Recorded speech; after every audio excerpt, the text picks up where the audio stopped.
Bom dia, docente, colegas. Chamo José Anos, estudante do ISCTEM, do curso de Contabilidade e Auditoria. Vim por este meio realizar o trabalho da cadeira de Contabilidade Financeira 1 com o tema quadro conceptual. Colegas, chamo José Anos, estudante do ISCTEM, do curso de Contabilidade e Auditoria. A cadeira de Contabilidade Financeira 1, que é lecionada pelo docente e mestre em Ciências Abílio Muxanga, e tem como tema o presente trabalho quadro conceptual e o código estudante 2026-0748. Bom, temos como introdução a contabilidade é um sistema de informação essencial para a gestão das organizações, pois permite registrar, organizar e interpretar os fatos econômicos que ocorrem numa empresa. E para garantir que essas informações contabilísticas sejam coerentes, comparáveis e fiáveis, existe um conjunto de princípios e fundamentos que orientam a preparação das demonstrações financeiras. Esse conjunto é conhecido como quadro conceptual da contabilidade. Bom, aqui conseguimos compreender de que o quadro conceptual é um dos princípios fundamentais para o registro, ou seja, o quadro conceptual funciona como base para a contabilidade. Temos como objetivos do quadro conceptual. O quadro conceptual possui vários objetivos importantes na contabilidade financeira, como orientar a elaboração das normas contabilísticas, auxiliar na interpretação das normas, melhorar a qualidade da informação financeira, apoiar a tomada de decisão, servir de guia para profissionais de contabilidade. Então, conseguimos compreender que o quadro conceptual possui vários objetivos dentro da contabilidade, destacando-se estes 5 objetivos que aqui estão inseridos no presente trabalho, que é um dos principais objetivos do quadro conceptual é mesmo apoiar na tomada de decisão dos diferentes utilizadores das demonstrações financeiras, isto é, o quadro conceptual permite o fornecimento de dados coerentes, dados claros, dados confiáveis, dados comparáveis, que possa beneficiar o utilizador desta informação. Também temos a importância, que não foge do objetivo do quadro conceptual, que já foi mencionado. O quadro conceptual é extremamente importante porque padroniza as práticas contabilísticas, melhora a transparência financeira, facilita a comparabilidade entre empresas, aumenta a confiança dos investidores, ajuda no desenvolvimento das novas normas contabilísticas. Isto é, sem um quadro conceptual, cada empresa poderia aplicar critérios diferentes, tornando as informações financeiras confusas e pouco confiáveis. Bom, aqui nós conseguimos compreender de que o quadro conceptual é extremamente importante e é fundamental para a contabilidade, pois permite fornecer dados claros, dados confiáveis, entre outros. E com o quadro conceptual nós podemos ver que acabamos tomando a confiança dos investidores, dos utilizadores das demonstrações financeiras. Temos aqui os elementos do quadro conceptual. Bom, nós temos aqui os elementos e dentro dos elementos encontramos os objetivos das demonstrações financeiras. O objetivo das demonstrações financeiras, o principal objetivo é fornecer informações úteis, assim como já foi mencionado, para a tomada de decisões econômicas, isto é, dentro ou com uso à informação que nos é fornecida a partir das demonstrações financeiras, nós podemos tomar algumas decisões econômicas tendo em conta estas informações fornecidas. E temos dentro dos objetivos das demonstrações financeiras quem faz uso dessas informações. Então, quem faz uso das informações das demonstrações financeiras são os investidores, como já mencionado, os credores, como já mencionado, gestores, o governo, os analistas financeiros e outras partes interessadas na própria informação da demonstração financeira. Temos aqui a classificação dos utilizadores da informação contabilística, que são os utilizadores internos e utilizadores externos. Isto é, internos são aqueles que participam diretamente da organização, isto é, os gestores, os administradores, os diretores financeiros. Estes fazem parte da organização ou de uma empresa e estes podem utilizar a mesma informação financeira ou a própria informação contabilística para tomada de decisões, para diversos fatores dentro do contexto empresarial ou dentro da organização. E também temos os utilizadores externos. Os utilizadores externos, assim como o nome já diz, são aqueles que podem usar a informação contabilística ou utilizam a informação que nos é dada a partir da demonstração financeira, mas tendo em conta que eles não estão dentro da empresa, não estão dentro da organização, mas sim podem fazer o uso desta informação para comparar, para ver a fiabilidade da informação, para testar, para provar se os dados financeiros que foi fornecido servem ou é de certa utilidade para os outros agentes externos, que são os investidores, os que podem querer investir, em vez de tomar o primeiro passo de investir, eles podem primeiro analisar, usando estes dados fornecidos, os bancos, os fornecedores, o governo, o cliente e os analistas financeiros. Estes são os utilizadores externos, que estão fora da organização, fora da empresa, mas fazem uso da informação para diversos fins contabilísticos. Também temos aqui as características qualitativas da informação contabilística. Temos aqui a compreensibilidade, a relevância, a fiabilidade, a comparabilidade, a tempestividade. Então, aqui, como o nome já diz, a compreensibilidade, a informação financeira ou dentro da demonstração financeira a informação deve ser compreensível, isto é, não deve ser uma informação de difícil compreensão. A informação só se torna útil para os utilizadores das demonstrações financeiras, dos dados fornecidos dentro da demonstração financeira. Só será útil se for de fácil compreensão, só será útil se for relevante para os investidores, para os fornecedores, entre outros, para os analistas financeiros. Isso só será útil se a informação for fiável, isto é, se houver a coerência, se houver clareza, se houver transparência dentro da demonstração financeira, isto é, a informação deve ser compreensível, deve ser relevante, deve ser viável, deve ser comparável às outras empresas, às outras organizações e também tempestividade, isto é, quanto ao tempo, a informação deve ser divulgada no momento certo, antes que perca a sua utilidade. Então, basicamente, quanto às características qualitativas da informação contabilística, é mais ou menos isto. Também temos os elementos das demonstrações financeiras. Então, temos aqui os elementos das demonstrações financeiras. Primeiro, o ativo.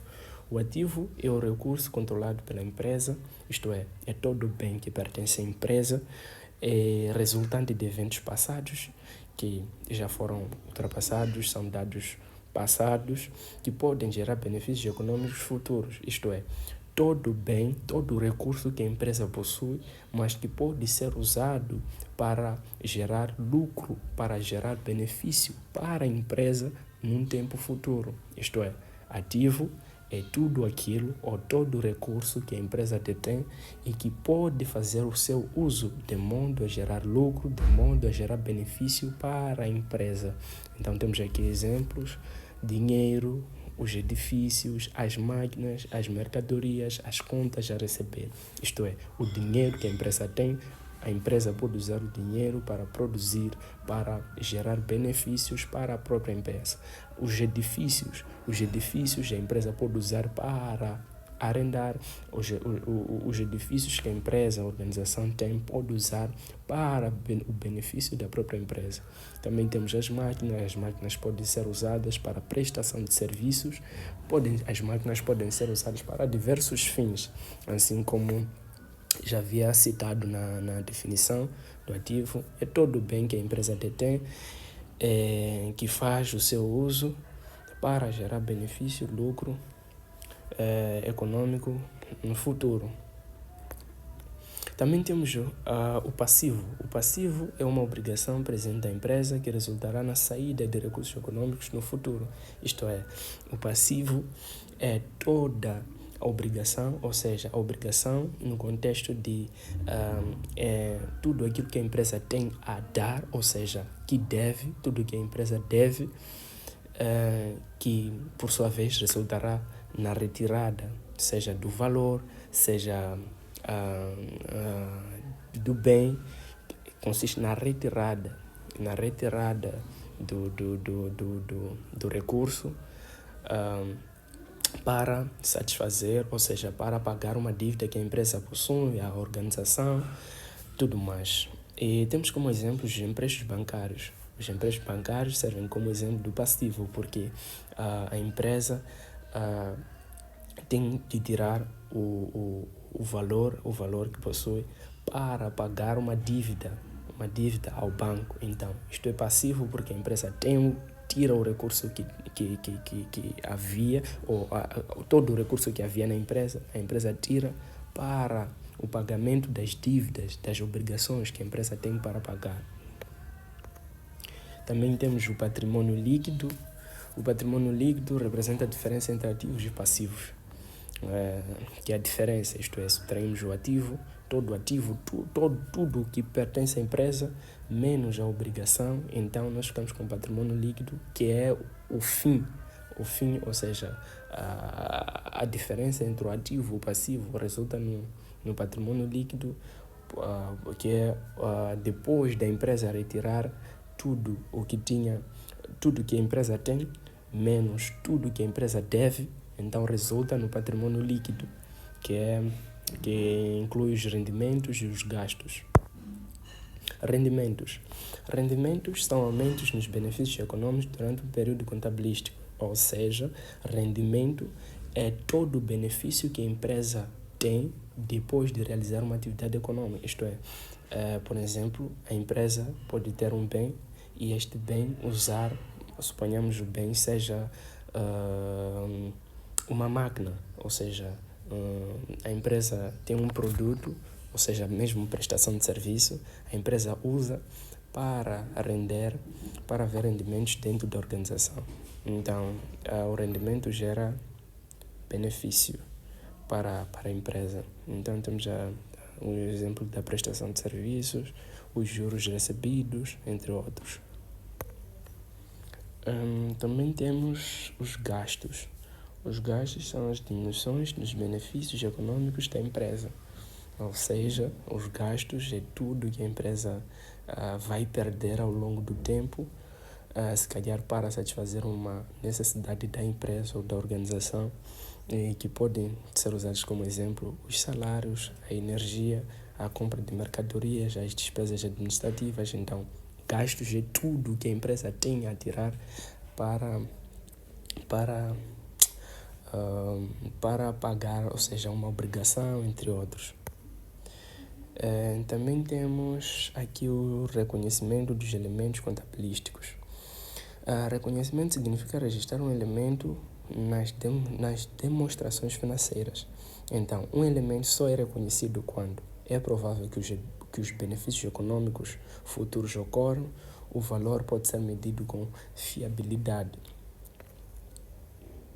Então, dentro do reconhecimento dos elementos das demonstrações financeiras, nós temos o ativo, o passivo, os rendimentos, os gastos. Então, o ativo só é reconhecido os recursos controlados pela empresa, que geram benefícios futuros. Os passivos são as obrigações da empresa, que resultarão em pagamentos ou saída de recursos, como já havia explicado. Rendimentos é toda a entrada ou aumento de benefícios econômicos, gerando lucros para a empresa. Gastos é toda a diminuição feita de benefícios econômicos, ou seja, é toda a saída de bem ou recurso que nós temos a pagar como obrigação. Aqui temos a mensuração dos elementos das demonstrações financeiras. Então, a mensuração é o processo de determinar o valor monetário dos elementos das demonstrações financeiras como ativos, passivos, rendimentos e gastos. Ou seja, a mensuração consiste na atribuição do valor monetário, ou seja, em atribuir o valor a um bem, a um serviço, atribuir o valor monetário. Isto é, por exemplo, um computador, um bem da empresa como uma máquina, nós atribuímos um valor monetário, isto é, por exemplo, computador, 30 mil meticais, máquina, 1 milhão de meticais. Então, nós atribuímos um valor a um bem, isto é, mensuramos o bem, mensuramos, entre outros. Então, a mensuração consiste na atribuição do valor monetário a um bem, dentro da demonstração financeira, seja no ativo, passivo, rendimento, gasto, entre outros.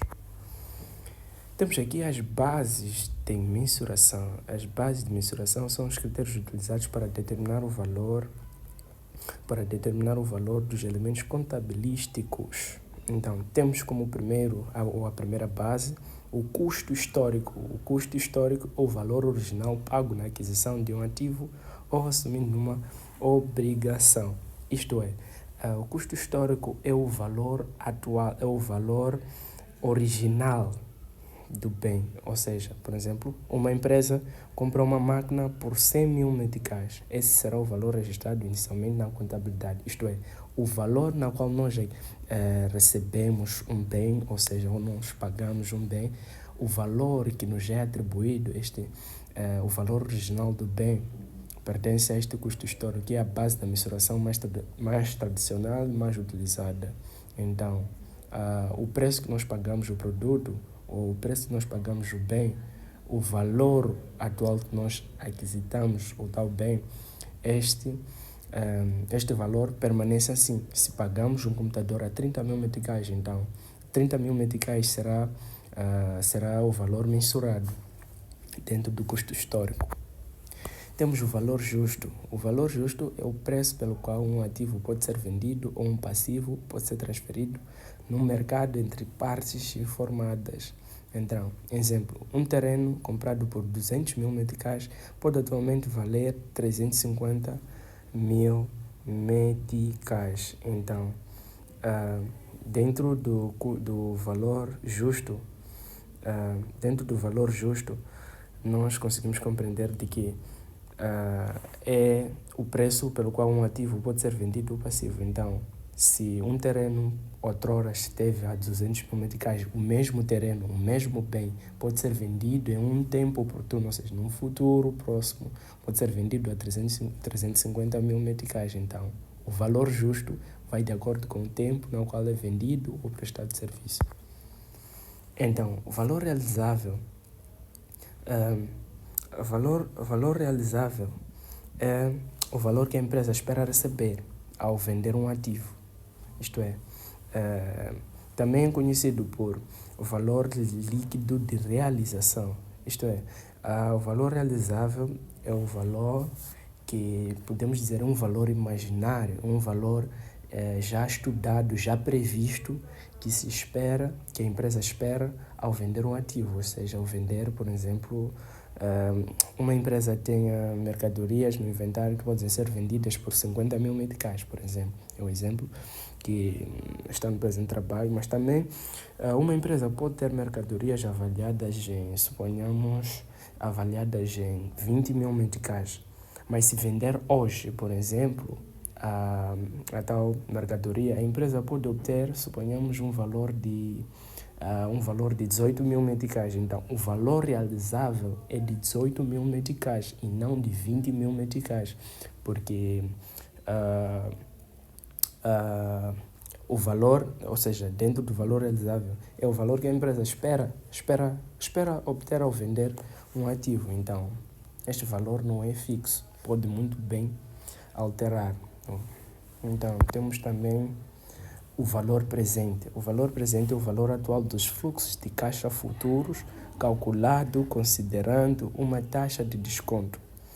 E temos aqui como exemplo um pagamento que será recebido daqui a alguns anos é convertido para o valor atual do dinheiro. Então, o valor presente também podemos ter como exemplo, baseando-se no conceito que é o valor atual dos fluxos de caixas futuros calculado considerando uma taxa de desconto. Por exemplo, uma empresa receberá 10 mil meticais daqui a 2 anos.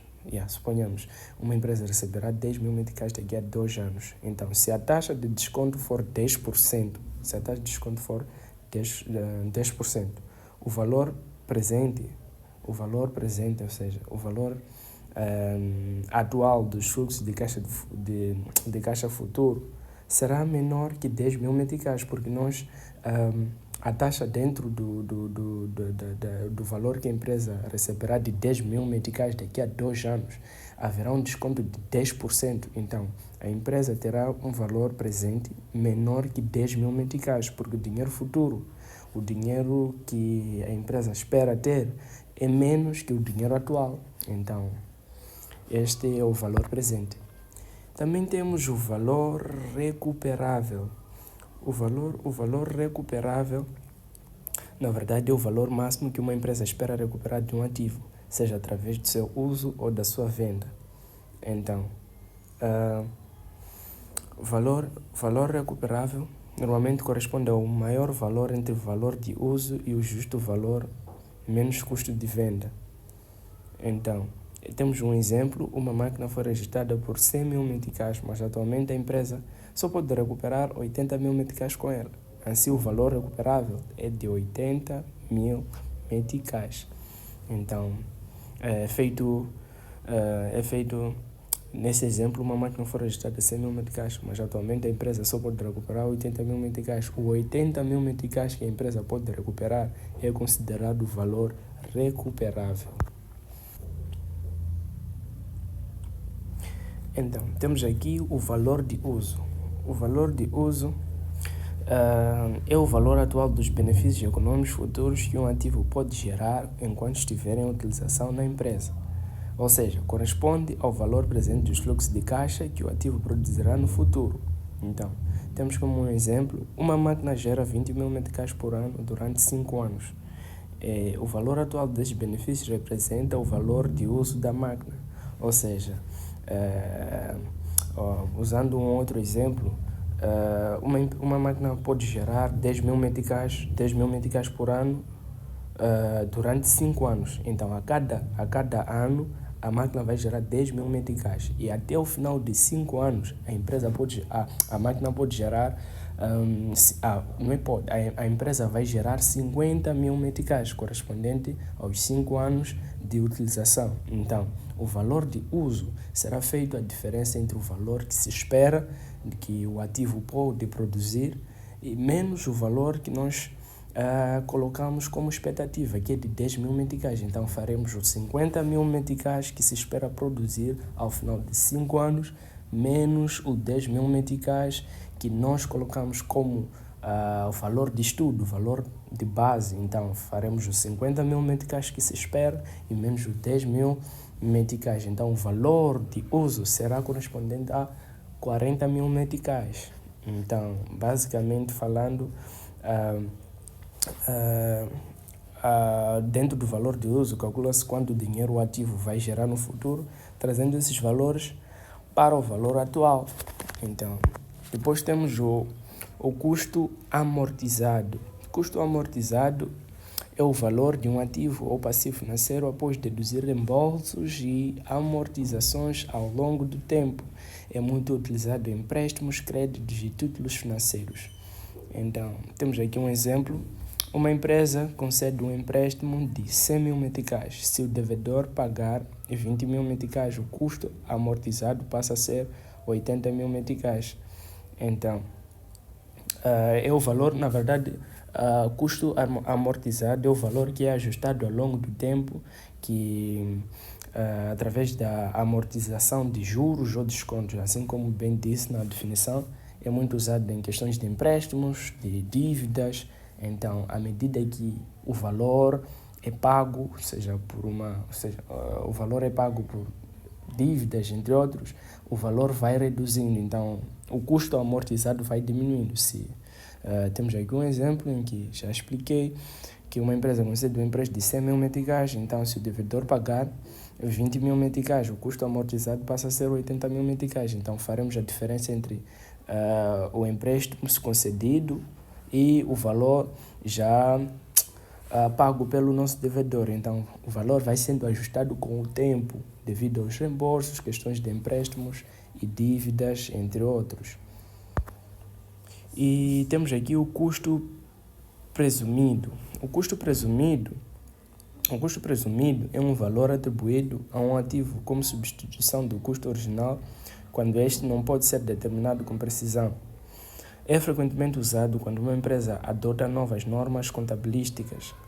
Então, basicamente falando, o custo presumido é um valor estimado, é um valor usado como base de custo, quando o custo original não está disponível, não pode ser determinado com precisão. Então, temos aqui um exemplo. Uma empresa possui um edifício antigo cujo custo original é desconhecido. Um avaliador determina que ele vale 500 mil meticais e esse valor passa a ser o custo presumido. Então, passa a ser assumido um valor, já que o custo original não é conhecido a princípio. Então, um avaliador pode assumir que, suponhamos, um terreno custe 200 mil meticais, devido ao desconhecimento, ou seja, a falta de conhecimento do valor ou do custo original. Então, é assumido um valor, digamos, é atribuído um valor por exemplo, a este edifício. Então, quando não é conhecido o valor do edifício, do bem, então nós atribuímos um valor. Então, este valor é conhecido como o custo presumido. Então, é basicamente isto. Também temos o justo valor. O justo valor é o preço pelo qual um ativo pode ser vendido ou passivo transferido entre as partes interessadas e informadas no mercado normal. Então, reflete o valor atual do mercado. Exemplo, uma empresa comprou ações de 10 mil meticais, mas atualmente elas valem 15 mil meticais no mercado. Então, o justo valor é 15 mil meticais. Então, basicamente, o justo valor é o valor na qual nós consideramos baseado no mercado atual. Então, não vamos no valor antes mensurado. Então, o justo valor é o valor baseado no mercado atual. Então, é basicamente isto. Também temos o valor de mercado. O valor de mercado é o preço pelo qual um ativo pode ser comprado ou vendido no mercado num determinado momento. Então, depende da oferta e procura do mercado. Exemplo, uma empresa possui um terreno comprado por 200 mil meticais. Hoje, o mercado imobiliário avalia o terreno em 350 mil meticais. E o 350 mil meticais é o valor de mercado. Então, é o valor atual do mercado. Então, também temos aqui a mensuração inicial e a mensuração subsequente. A mensuração, temos aqui, na contabilidade financeira, a mensuração refere-se ao processo de determinar o valor monetário dos ativos, isto já havia explicado, e também temos aqui o quadro conceptual desenvolvido pela International Accounting Standards Board e aplicado nas normas International Financial Reporting Standards, distingue dois momentos principais de mensuração: mensuração inicial e mensuração subsequente. Temos a mensuração inicial. A mensuração inicial é a primeira avaliação do valor de um ativo ou passivo no momento em que ele é reconhecido na contabilidade, isto é, o valor é o primeiro valor atribuído, no momento em que é lançado ou reconhecido dentro da contabilidade. Então, normalmente ocorre quando um ativo é adquirido, um passivo é assumido, ocorre uma transação econômica. Então, suponhamos que nós possamos comprar um equipamento por 80 mil meticais. Então, a mensuração inicial será o valor inicial que nós pagamos, ou mesmo temos no início. Então, como o nome já diz, é mensuração inicial. Também temos aqui a tabela de mensuração inicial. Temos o elemento ativo, passivo, rendimentos, gastos. Então, ativo é todo o recurso que a empresa detém, passivo é toda a obrigação que a empresa tem para pagar, rendimentos é toda a entrada de benefícios econômicos e gastos é toda a saída de benefícios econômicos. E temos aqui a base de mensuração mais usada. Dentro do ativo nós temos o custo da aquisição, e dentro do passivo nós temos o valor da obrigação assumida, dentro do rendimento nós temos o valor da venda e dentro do gasto nós temos o valor do consumo ou pagamento. Então, temos aqui o exemplo do ativo. Uma empresa compra uma máquina por 200 mil meticais e esse é o valor registrado inicialmente.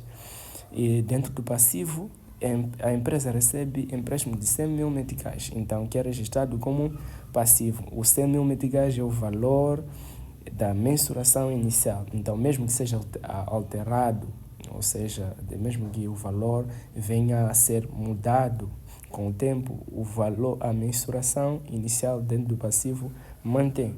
Então, dentro do rendimento, nós temos a venda de mercadorias por 50 mil meticais. Os 50 mil meticais é a mensuração inicial. Os gastos, dentro dos gastos, nós temos o pagamento de salário. Os pagamentos de salários de 20 mil meticais. Os 20 mil meticais passam a ser considerados a mensuração inicial dentro dos gastos.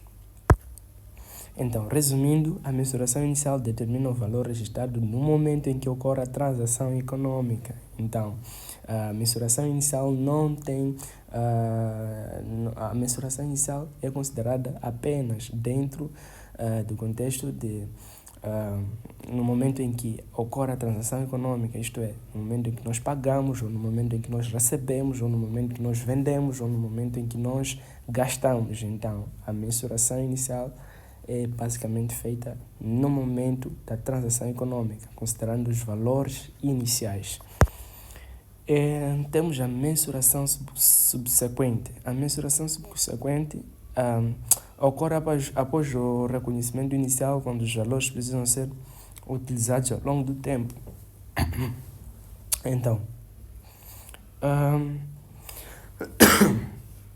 dentro da mensuração subsequente, serve para refletir mudanças como desgaste de ativos, variações de mercado, pagamentos de dívidas, reavaliações. Então, como estava a explicar, diferentemente da mensuração inicial, a mensuração subsequente vem depois do reconhecimento inicial, ou seja, vem depois do valor que já havia sido atribuído a um certo bem, seja o que for.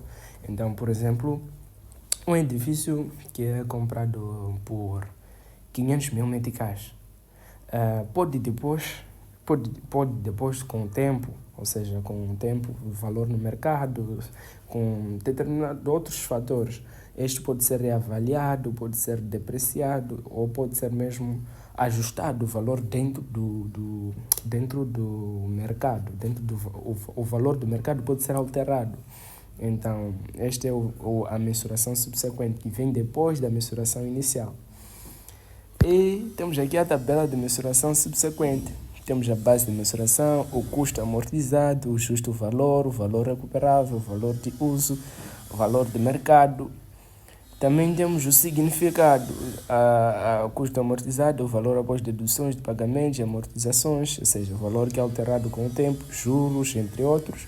Justo valor é o valor atual pelo qual o ativo pode ser vendido no mercado. O valor recuperável, o valor que se espera. O valor que pode ser recuperado de um ativo. Valor de uso, valor presente dos benefícios econômicos. Valor de mercado, o preço atual no mercado. Então, temos aqui a aplicação para cada base de mensuração. Dentro do custo amortizado, os empréstimos, a aplicação é feita nos empréstimos e ativos financeiros. Justo valor, a aplicação é feita nos investimentos e ativos financeiros.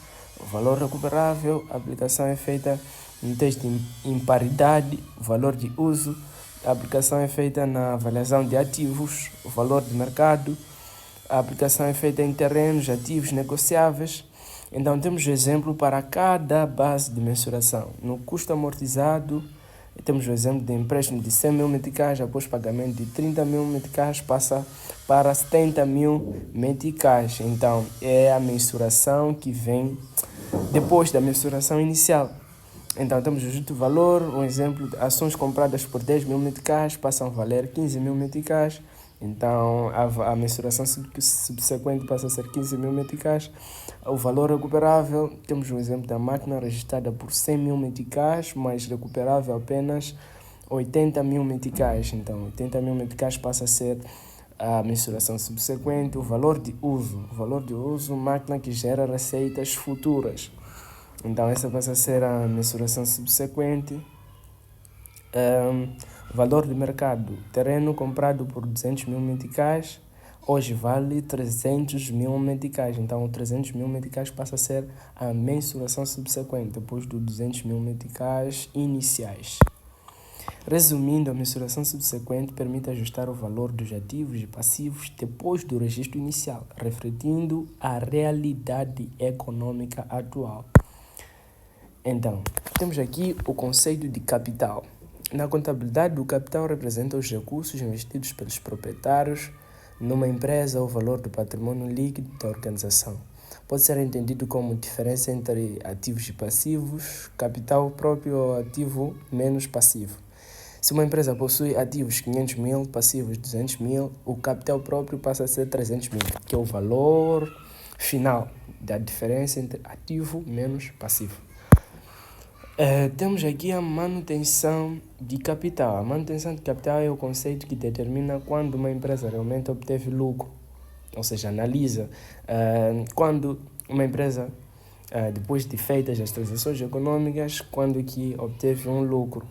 Então, temos uma empresa só tem lucro quando o capital no final do período é maior que o capital no início, depois de excluir investimentos ou retirada dos proprietários.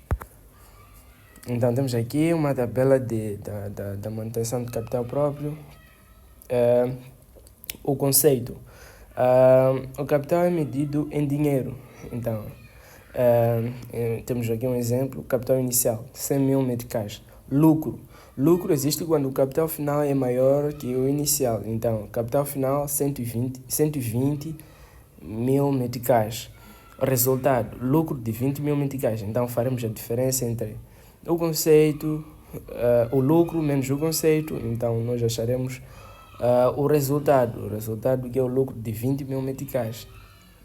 Então, a empresa aumentou o valor financeiro do custo. Então, temos a manutenção de capital físico.